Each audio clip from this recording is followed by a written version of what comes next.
नमस्कार।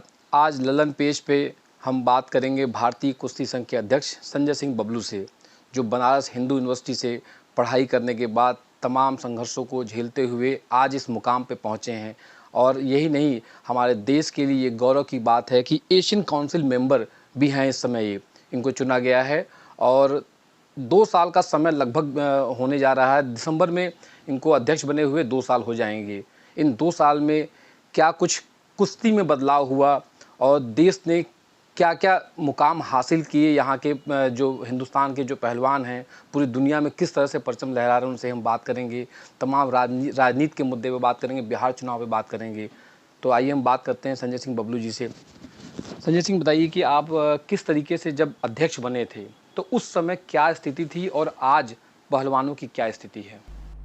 जब हम अध्यक्ष बने तो मैं आपको भी उससे भी 12 साल पहले ले जाना चाहता हूँ, थोड़ी सी दर्शकों की जानकारी के लिए, कि 2012 से पहले भारतीय कुश्ती संघ की स्थिति ये थी।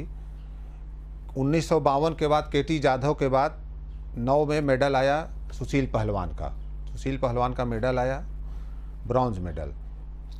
उसके बाद कुश्ती करने वाले बच्चों की, गार्जियन की, कोच की, सबके अंदर एक ललक हुई कि हम लोग कुश्ती को आगे बढ़ाएं। और 11 में कुश्ती संघ की कमान आती है माननीय बृजभूषण शरण सिंह जी के हाथ में। और उसके बाद आप देखेंगे कि 2009 के पहले अगर हिंदुस्तान में इंटरनेशनल मेडल अगर 100 रहा होगा तो 2022 तक वो मेडल बढ़ करके 1000 हो गया। वो ऑन रिकॉर्ड है सब कुछ। कुश्ती के प्रति जो उनका जुनून था, कुश्ती को आगे ले जाने के लिए उनकी जो ललक थी, उसमें वो रमे। और इसको देखते हुए हमारे यशस्वी प्रधानमंत्री जी ने एक ट्वीट किया था जिसको पूरा देश देखा था।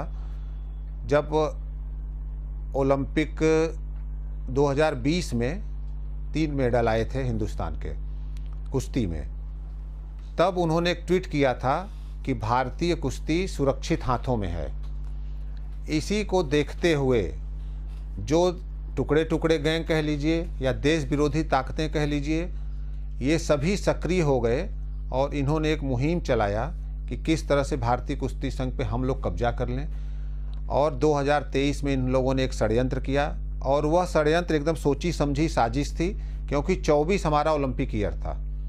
उनका पूरा सोचना यही था कि किसी भी तरह से इस बार ओलंपिक में मेडल कुश्ती का ब्रेक हो जाए। तमाम निराधार आरोप लगाए। चुनाव हुआ, चुनाव होने के बाद एक तरफा 47 वोट पड़े, जिसमें 40 वोट एक तरफा हमें मिले। हमारे भी अध्यक्ष बनने के बाद फिर मुझे तत्काल सस्पेंड कर दिया जाता है। कुश्ती की गतिविधि एक तरह से 2023 से और फरवरी 2024 तक पूरी ठप हो गई। अब कुश्ती एक ऐसा गेम है जिसमें कि डेली प्रैक्टिस बच्चों को करना पड़ता है, डेली प्रैक्टिस करना पड़ता है। अगर वो छोड़ दे तो मसल्स डाउन होंगी, तमाम तरह के हैं। तो हमारे बच्चे एकदम निराशित हो गए कि अब लग रहा है कि हम लोग की कुश्ती अब ख़त्म हो जाएगी। उसके बाद फरवरी में UWW ने मुझे बहाल किया। UWW के बहाल करते ही मैंने सारे कोच, खलीफा, गार्जियन, पहलवानों सबकी एक मीटिंग की और ये कहा कि ओलंपिक ईयर है, 24 हम लोग के पास समय कम है, आप लोग एकदम जी जान से लग जाइए। बच्चे लगे। मैं सभी को साधुवाद देना चाहता हूँ। उस समय भी माननीय सांसद जी ने बहुत कुछ किया, जबकि सस्पेंड थे सरकार से तो हमें कोई बजट नहीं मिल रहा था, सब कुछ नहीं मिल रहा था। तो अपने निजी संसाधनों से उन्होंने बहुत कुछ किया और उसका ही परिणाम निकला कि 2024 का भी ओलंपिक मेडल खाली नहीं गया। एक ही मेडल हमारी झोली में आया, हिंदुस्तान की झोली में आया, लेकिन वो आया। आपने कहा कि टुकड़े टुकड़े गैंग, तो टुकड़े टुकड़े गैंग जो थे वो कुश्ती को खत्म करना चाहते थे हिंदुस्तान से, या नेताजी को खत्म करना चाहते थे? उनके जो उनका वजूद था, जो उनकी जो प्रसिद्धि थी, उनको खत्म करना चाहते थे। देश विरोधी ताकतें जो हैं वो मोदी जी पे क्यों हमला करती हैं? देश को मोदी जी आगे ले जा रहे हैं, तो जब वो मोदी जी पे हमला करके मोदी जी को समाप्त करेंगे तभी ना वो देश को समाप्त कर पाएंगे। तो पहला टारगेट तो उनका यही था कि अगर सांसद जी को वो डोमिनेट कर ले जाते हैं और कुश्ती संघ पे वो कब्जा कर लेते हैं तो फिर वो कुश्ती को बर्बाद कर देंगे। तो टुकड़े टुकड़े गैंग ने जो आरोप लगाया, मोदी जी ने कहा कि देश में जो है कुश्ती जो है सुरक्षित हाथों में है, लेकिन टुकड़े टुकड़े गैंग ने कहा कि महिलाएं जो है सुरक्षित नहीं है इनके राज्य में कुश्ती जिन लोगों ने आरोप लगाया था, अब उसमें हम लोग बहुत नहीं जाना चाहते हैं, वो सबका कोर्ट में चल रहा है, इसलिए उस आरोप प्रत्यारोप पे हम लोग नहीं जाएंगे। लेकिन वह सब एक सोची समझी सुनियोजित साजिश थी, जो कि पूरे देश में उनका पर्दा उठ चुका है, और वो जितने भी थे उसमें आज वो चारों एक अलग थलग पड़ गए हैं। बाकी पूरा हिंदुस्तान एक है, पूरे बच्चे एक हैं। उसी हरियाणा से बच्चे मेडल लेकर के आ रहे हैं, और कुश्ती अपने इस समय तो निर्बाध रूप से चल रही, कोई भारत का हाथ पकड़ने वाला नहीं है इंटरनेशनल में। अगर बात की जाए कि आपका करियर जो है BHU से स्टार्ट होता है और आप भारतीय कुश्ती संघ में आज अध्यक्ष बनते हैं, तो इसको लेकर के किसको क्रेडिट देना चाहेंगे, किस तरीके से आप बने और इसका क्रेडिट किसको जाता है? देखिए, सबसे बड़ी क्रेडिट तो मैं बाबा विश्वनाथ को देना चाहता हूँ, मतलब बाबा को देना चाहता हूँ सबसे बड़ी क्रेडिट। और रहा कुश्ती से लगाव, तो हमारे पूर्वज कुश्ती ऑलरेडी कराते थे, शुरू से हम लोग कुश्ती में इन्वॉल्व थे। और जब सांसद जी अध्यक्ष बने उत्तर प्रदेश कुश्ती संघ के, उस समय मैं बनारस का जिला अध्यक्ष बना कुश्ती संघ का। हमारे लगाव को देखते हुए तमाम कुश्ती के कार्यक्रमों में हमारा आना जाना, फिर मैं भारतीय कुश्ती संघ का मेंबर बना, फिर जॉइंट सेक्रेटरी बना, और फाइनली जो हमारी 25 यूनिट थी उसको क्रेडिट देता हूँ। और ओवरऑल सबसे बड़ी क्रेडिट सांसद जी को देता हूँ, जिन्होंने मुझे इस काबिल समझा कि जो कुश्ती को आगे ले जाएंगे। बहुत चर्चा होती है कि सांसद जी जो है अपने पुत्र को इस पद पे बिठाना चाहते थे, जिसकी वजह से भी ये बहुत बड़ी साजिश रची गई, जो जंतर मंतर पे हुआ, जिस तरीके से आंदोलन चलाया गया, कहीं ना कहीं एकदम ये निराधार आरोप है। वो पुत्र को कभी भी भारतीय कुश्ती संघ का अध्यक्ष नहीं बनाना चाहते थे जी। ये तो विरोधियों का आरोप था जी कि वो अपने पुत्र को फिर उसमें ले जा रहे हैं, वो सब एकदम निराधार था। तो अभी इन सब विवादों के बाद भी आप लगातार कुश्ती संघ को जो है आगे बढ़ाने में लगे हुए हैं। कितना अचीवमेंट इन 2 सालों में आपको मिल पाया है? क्या उस संघर्ष से कुश्ती संघ को नुकसान हुआ है, पहलवानों को नुकसान हुआ है, या उसको आप डैमेज कंट्रोल कर पाए हैं? देखिए, जनवरी 2023 से फरवरी 2024 तक हमारी कुश्ती की एक्टिविटी ठप हो जाएगी, एकदम लगभग मान के चलिए कि ठप हो जाएगी। उस समय का आप मेडल तालिका भी उठा के देख लेंगे तो कोई अचीवमेंट नहीं है। उसके बाद 24 से 25 के बीच में इंटरनेशनल मेडल हमारे पास 80 से ऊपर आए। ये अंडर 15 में टीम चैंपियनशिप लेकर के हिंदुस्तान में आई है 2024 में। ये बच्चियां अंडर 23 में चैंपियनशिप लेकर के आई हैं। तो ये तीन महीने का ही अचीवमेंट आप मान लीजिए। फरवरी में UWW ने हमें बहाल किया है, उसके बाद ये 3 महीने के अंदर ही 2 आपको चैंपियनशिप आ गए। इसके बाद तमाम चैंपियनशिप अभी आई हैं, 25 की भी चैंपियनशिप आई है लड़कियों की, और अभी यूथ गेम्स हो रहा है, यूथ गेम्स बहरीन में हो रहा है, यूथ ओलंपिक, उसमें भी उम्मीद है कि हमें कोई ना कोई ट्रॉफी मिलेगी। आगे आने वाला जो ओलंपिक है उसको लेकर किस तरह की तैयारी है और कितने खिलाड़ी इसके लिए तैयार हैं और क्या अचीवमेंट आपको उम्मीद करते हैं आप? अगले ओलंपिक के लिए हम लोगों ने 5 ओलंपिक मेडल का टारगेट रखा है, और उसके लिए एकदम टारगेटेड करके खिलाड़ियों को, जो हमारे अंडर 23 के खिलाड़ी थे जो उसमें इंटरनेशनल मेडल लेकर के आए हैं, उसमें छांट लिया गया है और उनको सारी सुविधा मुहैया कराई जा रही है। उनको अभी बाहर हमारा कैंप लगा था, बच्चों का 1-1 महीना का कैंप बाहर लगाया जा रहा है। अभी हमने फॉरेन कोच के हायर करने के लिए भी अपने WFI पे एडवर्टीजमेंट दिया हुआ है। इस महीने में फॉरेन का कोच भी आ जाएगा। तो सारी सुविधा उनको, डाइटिशियन, सब कुछ व्यवस्था लेके किया जा रहा है कि हमारा अगला टारगेट जो 5 ओलंपिक का है उसको हम अचीव कर लें। आपके अध्यक्ष बनने के बाद करीब ये कहा था कि 400 जो खिलाड़ियों को जो बाहर किया गया, जो चर्चा होती है कि किस तरीके से क्यों बाहर किया जा रहा है, क्या इसके पीछे क्या आप लोगों का वो है? देखिए, यही है जैसे अंडर 15 का है, अंडर 15 का बच्चा जो अपनी एज घटा करके, कुछ लोग फेक सर्टिफिकेट लेकर बनवा करके, और ये मैक्सिमम फेक सर्टिफिकेट दिल्ली आसपास से बने थे, तो उन सर्टिफिकेटों की जांच कराई गई, उन सर्टिफिकेटों को MCD में भेजा गया और जो भी फर्जी डॉक्यूमेंट थे, जो उन लोगों ने अपनी उम्र को बढ़ाया था, उन सभी खिलाड़ियों को बाहर किया गया। उससे क्या है कि 15 वर्ष वाले में 15 वर्ष का ही बच्चा 15 वर्ष वाले से लड़ेगा, और बच्चा हो गया 18 साल का, वो लड़ेगा अगर 15 साल वाले में, तो निश्चित है कि उसको वो डोमिनेट कर लेगा और आगे। ओलंपिक के लिए क्वालिफाई करने के लिए जो चयन वो है, वो क्या पैटर्न है कि किस तरीके से पहले जो विवाद होता था कि जो लोग एक बार खेल के आए हैं तो वो वही जाएंगे, या किस तरीके से? नहीं, वो आप जो पूछना चाह रहे हैं वो हम आपको बता दें। जैसे हमारी सिलेक्शन पॉलिसी है, सिलेक्शन पॉलिसी, उसमें आपके योगेश्वर दत्त जी हैं और उसके चेयरमैन हम हैं, उसमें 7-8 जैसे पप्पू यादव ओलंपियन हैं, तमाम मतलब उसमें खिलाड़ियों को रखा गया सिलेक्शन कमेटी में, और जयप्रकाश पहलवान जी हैं जो कि वो भी ओलंपियन रहे हुए हैं। उसका एक नियम है, पहले एक नियम था कि जो हमारा रेसलर्स कोटा लेकर के आता था वही जाता था लड़ने के लिए ओलंपिक में भी। अगर कोई इंजरी नहीं हो गई तो कोटा मतलब कोटा वही जैसे कि ओलंपिक क्वालिफाई कोटा, जैसे विदेश में होता है ना, क्वालिफाई कर लिया और क्वालिफाई कोटा करके आया। उसके बाद एक विवाद हुआ था नरसिंह यादव और सुशील पहलवान का। सुशील पहलवान कह रहे थे कि मेरा ट्रायल करें, तो उस समय पॉलिसी ये नहीं थी कि हम ट्रायल करा सकें। तो एक सिलेक्शन पॉलिसी में ये चेंज किया गया है। होता क्या था, जैसे आप कोटा लेकर के आप आ गए तो आप निश्चिंत हो गए कि अब तो हमें जाना ही जाना है, तो आप उतनी प्रैक्टिस नहीं करेंगे।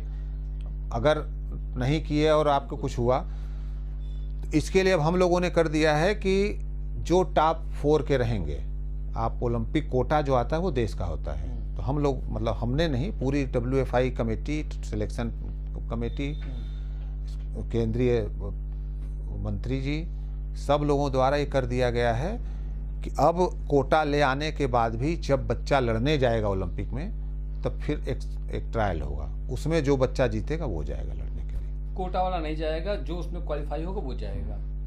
ठीक है।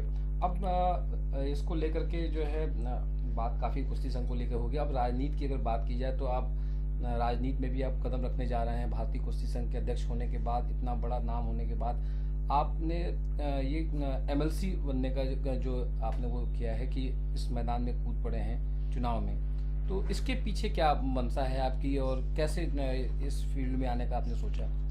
इस फील्ड में आने का हमारे आप जैसे ही कई भाइयों ने हमारे यहाँ आकर के बताया या आग्रह किया कि आप कुश्ती संघ के अध्यक्ष तो हो गए हैं, खेल खिलाड़ियों की मदद आप जिस हिसाब से कर देते हैं, तो हम लोगों की मदद के लिए लोकल फोरम में भी हम लोग का अपना कोई एक ऐसा भाई होना चाहिए जो आधी रात को भी अगर हम लोग फ़ोन खड़काएं, फ़ोन उठाएं, तो हमारी समस्याओं का समाधान हो। तो किसी भी स्थानीय प्रतिनिधित्व होगा तभी मैं किसी मंत्री को, किसी भी DM को, किसी को फ़ोन, अगर मैं किसी DM को फ़ोन करूंगा कि इस खिलाड़ी का ये समस्या है, तो DM साहब उसको तुरंत निराकरण कर देंगे। लेकिन अगर एक सामान्य प्रतिनिधि हो, मतलब सामान्य आदमी होकर मैं उनको फ़ोन करता हूँ, अपने लिए करूँगा तो मेरा काम तो वो करेंगे, लेकिन अगर किसी थर्ड पर्सन को, तो हमसे कह सकते हैं कि आपको इसमें क्या इंटरेस्ट है। इस चुनाव में आने की प्रेरणा अगर बात की जाए तो एक व्यक्ति कोई हो सकता है कि किसकी प्रेरणा से इस चुनाव में आए? हमारी जो प्रेरणा है चुनाव में आने का, तो वो तो माननीय बृजभूषण शरण सिंह के द्वारा ही है। तो ये कहा जाए कि बृजभूषण शरण सिंह के निर्देश पे आप ये चुनाव लड़ने जा रहे हैं? बिल्कुल, आप इसको कह सकते हैं, बिल्कुल इसको कह सकते हैं। इसमें सर्वविदित है कि मेरा उनका भाई का संबंध है और उनका जो निर्देश होगा वो मैं अक्षरशः पालन करता हूँ। तो ये MLC का चुनाव बृजभूषण सिंह की प्रतिष्ठा का सवाल बनने जा रहा है क्या ये चुनाव? अगर मैं चुनाव लड़ूंगा तो स्वाभाविक उनकी प्रतिष्ठा का सवाल होगा। मैं भारतीय कुश्ती संघ का चुनाव लड़ा तो उनकी प्रतिष्ठा का सवाल था। तो MLC का चुनाव इस बार हेलीकॉप्टर से लड़ा जाएगा क्या? अभी तो आप लोग मीडिया वाले जो भी कह लीजिए कि हेलीकॉप्टर से लड़ा जाए, भाई उनके पास हेलीकॉप्टर है। अब 8 जिले में प्रचार करना होगा तो गाड़ी से उनके लिए तो दौड़ के संभव नहीं प्रचार करना जी, तो उसमें हेलीकॉप्टर का इस्तेमाल किया जाएगा। तो ऐसा पहली बार होगा कि MLC के चुनाव में पूर्वांचल में हेलीकॉप्टर उड़ेगा? अरे विधानसभा, पिछले विधानसभा चुनाव में भी हेलीकॉप्टर ये उनका बनारस में आया था, चंदौली में आया था। MLC के चुनाव की बात हो रही है, क्योंकि आप चुनाव लड़ रहे हैं और आपने कहा कि उनके आदेश पे चुनाव भाई मैं उनका छोटा भाई हूँ, वो मेरे बड़े भाई हैं और अभी तक मैं जो कुछ भी हूँ उन्हीं की देन है। जी। मैं कई चीज़ें जो हैं कैमरे पे नहीं बताई जा सकती, जी। तो मुझे पूर्ण विश्वास है कि उनको हमारे लिए जो कुछ भी करना होगा वो आउट ऑफ वे जाकर वो करेंगे। इतना बड़ा, इतना इतना घनिष्ठ संबंध जब आपने बताया है, तो बाकी कुछ काफ़ी करीब हैं आप, और आपकी वजह से वो प्रतिष्ठा फंसा रहे हैं। तो ये भी बताइए कि बृजभूषण शरण सिंह का आगे जो भविष्य है, राजनीतिक करियर किस तरीके से आगे बढ़ेगा, क्या उनकी क्या सोच है? आगे वो मतलब आगे उनकी वापसी 100% है।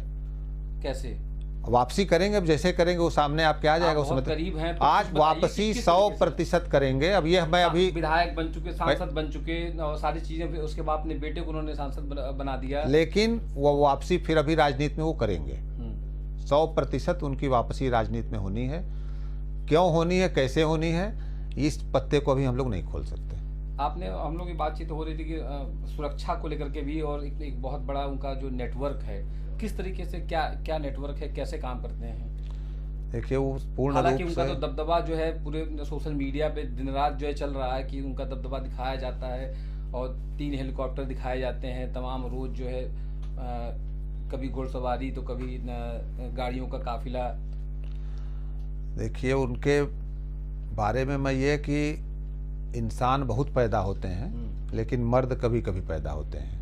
1 लाख में 5 लाख में एक मर्द पैदा होते हैं, तो वो मर्द हैं और सच्चे देशभक्त हैं। जिस मतलब बहुत बड़ी बोल नहीं मैं कह रहा हूँ, जिस तरह से भारत आंतरिक सुरक्षा को लेकर के भारत की राह और आईबी काम करती है, उसी तरह उनकी अपनी एक व्यक्तिगत फौज है जो उनका बॉर्डर लगा हुआ है नेपाल से। उनके लोकसभा से लेकर के पूरा बॉर्डर लगा हुआ नेपाल का, तो देश की आंतरिक सुरक्षा में भी उनका बहुत बड़ा योगदान है। उनकी एक अपनी व्यक्तिगत फौज है जो उससे लड़ती है, और समय समय पे कई देशद्रोहियों को उनके देश में जा कर के पहुंचा के वापस चले आ चुके हैं। उसको खोला नहीं जा सकता। बड़ी ये चर्चा हो रही है कि लगातार पूरे देश भर में राजपूत समाज जो है उनको अपना एक बड़ा नेता के रूप में, उनको और राजा भैया को इस तरीके से देख रहा है, और बातचीत इसको लेकर चर्चा हो रही सोशल मीडिया पे। देखिए राजपूत समाज तो उनको अपना नेता मानता ही है, लेकिन वो राजपूत समाज के नहीं, वो सर्व समाज के नेता हैं। भाई सबसे बड़ा उदाहरण तो यही है कि मैं भूमिहार समाज से था, और उन्होंने अपनी गद्दी मुझे सौंपी, भारतीय कुश्ती संघ अध्यक्ष की गद्दी मुझे सौंपी, और हमारी बिरादरी पे शुरू से उनका स्नेह रहा है। तिहाड़ जेल में कल्पनाथ राय जी जब बाहर निकले तो उनकी ये वर्डिंग थी कि अगर बृजभूषण सिंह नहीं रहे होते तो मैं जेल में मर जाता। तो कल्पनाथ, हमारी बिरादरी के ऊपर उनका शुरू से ही लीजिए या स्नेह मान लीजिए, वो शुरू से रहा है, और इसीलिए वो सर्व समाज के नेता हैं। उनको राजपूत बिरादरी के अलावा भी हमारी बिरादरी बहुत ज़्यादा स्नेह करती है। आपसे इतना प्रेम क्यों करते हैं, क्या वजह है? हमारा उनका मन मिजाज एक मिलता है, और वो राम की नगरी से आते हैं, हम शिव की नगरी से आते हैं, और राम और शिव जितना एक दूसरे को प्रेम करते थे, उसी तरह हम वो आपस में प्रेम करते हैं। अभी तक उन्होंने अपने मुंह से कहा कि अभी तक राम की नगरी भारतीय कुश्ती संघ की सेवा कर रही थी, अब राम की नगरी से चल के शिव की नगरी में चली गई है, और शिव भक्त करेंगे। अयोध्या का जो मसला था, अयोध्या मंदिर बनाने को लेकर, बाबरी मस्जिद को लेकर के जिस तरीके से उन्होंने किस तरह का संघर्ष किया था उस समय में, और क्या वो संघर्ष ज्ञानवापी को लेकर के भी करेंगे? क्यों कहे हम आपको ना कि देशभक्त हैं और धार्मिक व्यक्ति हैं, भावुक हैं, दयालु हैं, तो जरूरत पड़ेगी तो यहाँ भी करेंगे। राम मंदिर बनने में सबसे बड़ा योगदान उनका है, और पहली गिरफ्तारी भी उनकी हुई थी। सबसे पहली राम मंदिर में गिरफ्तारी उन्हीं की हुई थी मंदिर गिरने के बाद, और जरूरत पड़ेगी तो यहाँ भी करेंगे। आज तक कभी उनका कोई स्टेटमेंट इस तरह का नहीं आया, कोई दखल नहीं दिखाई पड़ा? काफ़ी दिनों से विवाद चूँकि कोर्ट में चल रहा है, तो कभी उनका, चूँकि वो बेबाक टिप्पणी के लिए जाने जाते हैं, आपने कहा कि मर्द हैं, जो भी उनको समझ आता है वो बिंदास बोलते हैं। एक ऐसे नेता हैं जो यहाँ तक कहते हैं कि हम फला को हमने मारा था, और कैसे इन सब चीज़ों को लेकर के, तो क्या वजह? देखिए जहाँ जो भी चीज़ कानून कोर्ट में है उस पर कोई टिप्पणी नहीं करते हैं उस पर, क्योंकि कानून का अक्षरशः पालन करने वाले हैं। कानूनन अभी जैसे आपने ज्ञानवापी का कहा, तो इसका कोर्ट में चल रहा है, कोर्ट से जो कुछ भी होगा उसका हम लोग सम्मान करेंगे, वो भी सम्मान करेंगे। जो सोशल मीडिया पे जो चीज़ें चलती हैं उनको लेकर के, तो क्या मतलब लोगों को, देश को डराते हैं क्या? जैसे बड़े बड़े कुत्ते और घोड़े और हेलीकॉप्टर और दबंगई जो आरोप लगते हैं उनके ऊपर, सोशल मीडिया पे भी तमाम आरोप लगते हैं कि वो राजपूत हैं और लोगों को डराते हैं। कहीं हमको तो एक आदमी ऐसा नहीं मिलेगा, संरक्षण का उनके ऊपर हमेशा आरोप लगता रहा कि एक व्यक्ति ऐसा नहीं मिलेगा जो कि ये कह दे, उनसे मिलने के बाद कह दे कि वो डराने वाले व्यक्ति हैं। रह गई उनका पशुओं से उनका बहुत प्रेम है, पशुओं से बहुत ही उनका प्रेम है, चाहे वो कुत्ता हो, बिल्ली हो। मछली पालन भी है उनके पास, उस तालाब की मछली खाते नहीं है लेकिन मछली पालन है। घोड़ा है, घुड़सवारी का उनको बचपन से शौक था। गाय भैंस एक से एक रखे हुए हैं, तो उनको शौक है इसका। शौक मतलब विलासिता की सारी चीजों का शौक उनको है? नहीं, विलासिता की गाड़ियों का, हेलीकॉप्टर गाड़ियों भाई गाड़ियों का शौक है, जानवर का आपको हमने बता ही दिया शौक है। असलहों का ही शौक है? नहीं, असलहों का शौक नहीं है उनको, असलहों का शौक नहीं है। कभी अपने समय में रहा होगा, इस समय असलहों का कोई शौक नहीं है। जी। तो ये एमएलसी चुनाव का मुद्दा आपका क्या रहेगा? किस चुनाव में किस तरीके से आप युवाओं के बीच में जाएंगे? अभी तक जो भी स्नातक एमएलसी होता था, हमारे स्नातक भाइयों को कुछ भी नहीं पूछता था, मतलब इनके लिए कुछ भी नहीं किया। तो मैं अपने स्नातक भाइयों के लिए, मेरी पहली एक सोच है। तो पूर्व एमएलसी केदार सिंह ने जो भाजपा के कैंडिडेट रहे हैं, वो उन्होंने कुछ नहीं किया। हम सारे पूर्व एमएलसीओं की बात करें, किसी एक का नाम हम नहीं ले रहे हैं, सारे पूर्व एमएलसी इन्होंने कुछ नहीं किया। सबसे बड़ी बात, सबके लिए एक गेस्ट हाउस बना हुआ है लखनऊ में। स्नातकों के लिए, हमारे वाराणसी खंड स्नातकों के लिए कोई गेस्ट हाउस बना है लखनऊ में? तो हमारी पहली यही है कि पहला मैं एक गेस्ट हाउस स्नातक भाइयों के लिए बनवाऊंगा, क्योंकि पढ़ा लिखा आदमी जाकर प्लेटफार्म पे जगह न खोजे, वो जाए अपना वहाँ रहे। दूसरा, रोजगार पे पूर्णतः मैं करूँगा कि किसी तरह से जितने स्नातक भाई हैं उनको रोजगार मिले, और कुटीर उद्योग, छोटे छोटे उद्योग, स्टार्टअप, ये सब भी मैं स्नातक भाइयों के लिए शुरू कराऊंगा। चुनाव जो है बृजभूषण शरण सिंह के टिकट पे लड़ेंगे या भाजपा का टिकट पे लड़ेंगे? चुनाव में भाजपा के टिकट पे लड़ूंगा, और बृजभूषण शरण सिंह भी भाजपा के ही हैं, वो भाजपा के बाहर नहीं है जी। चुनाव में भाजपा के टिकट तो इस दावेदारी में बहुत सारे नाम हैं, पूर्व एमएलसी केदार सिंह भी हैं, तो क्या मतलब लगता है कि आपको टिकट मिल जाएगा? टिकट देना न देना ये तो पार्टी नेतृत्व का काम है। हम तो आपसे कहा ना कि अगर मैं चुनाव लड़ा तो पार्टी नेतृत्व डिसाइड करेगा, तो हम चुनाव लड़ेंगे। ठीक है। और अब आते हैं बिहार चुनाव पे। बिहार चुनाव पे कुछ प्रभार आपको मिला हुआ है वहाँ भी काम करने के लिए भाजपा की तरफ से? हाँ, 1-2 सीट पे जाना है। अभी मैं बहरीन जा रहा हूँ जी। बहरीन से मैं 1 तारीख को लौटूंगा, तो 2, 3, 4 जहाँ 6 वोटिंग है, वहाँ 2, 3, 4 मैं रहूँगा। उसके बाद फिर 9 वाली वोटिंग वाली जो कुछ विधानसभा है उस पर मैं जाकर, सभी पार्टियों का ने रेवड़ियाँ बांटने की घोषणा की है, लेकिन बिहार में देखने को ये मिल रहा है कि जो मुद्दा है शराब और जातिवाद, दोनों में से कौन सा बड़ा मुद्दा है चुनाव को लेकर के? सबसे बड़ा मुद्दा तो वहाँ जातिवाद का ही है। बिहार में सबसे बड़ा मुद्दा जातिवाद का ही है जी। तो अगर जातिवाद पे देखा जाए तो करीब करीब 1,80,00,000 यादव हैं वहाँ पे, और 2 करोड़ के आसपास मुसलमान हैं। तो क्या MY का समीकरण जो है भाजपा को कितना नुकसान पहुंचाएगा? कुछ सीटों पे नुकसान पहुंचा रहा है, जैसे 1 करोड़ 2 करोड़ जो भी संख्या आपने बताया है, किसी एक पर्टिकुलर सीट पे नहीं है, ये जगह जगह हैं।